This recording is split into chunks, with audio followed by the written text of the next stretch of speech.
ইলিশ মাছের মাথা দিয়ে পাঁচমিশালি সবজি।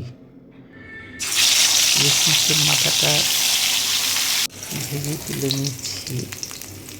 এবারে সবজিগুলো ভালো করে ধুয়ে নিচ্ছি। কুমড়ো, সজনে ডাঁটা, আলু, শিম, বেগুন, এদিকে তেল, শুকনো লঙ্কা, পাঁচফোড়ন দিয়ে কুমড়ো, বেগুন, মূলো, শিম, বরবটি, সজনে ডাঁটা দিয়ে এগুলাকে ভালো করে কষিয়ে নিচ্ছি।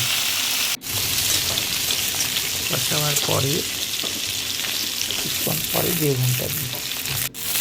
বেগুনটা দিয়ে ভালো করে নেড়ে চেড়ে ভালো করে কষিয়ে নিচ্ছি। লঙ্কার গুঁড়ো, হলুদ গুঁড়ো, জিরে গুঁড়ো, নুন দিয়ে কড়াইতে দিয়ে আরও কিছুক্ষণ কষাবো।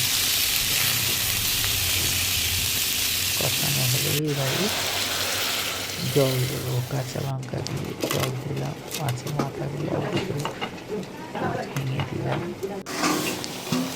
দিয়ে ঢেলে দিলাম, দিয়ে সামান্য একটু মিষ্টি দিলাম। এবারে থেকে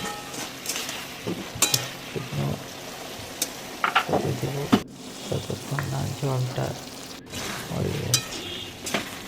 এবারে ময়দা দিয়ে দিলাম।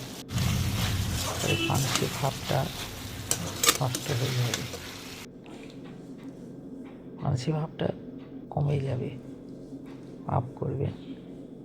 হয়ে গেল আমাদের ইলিশ মাছের মাথা দিয়ে পাঁচমিশালি সবজি।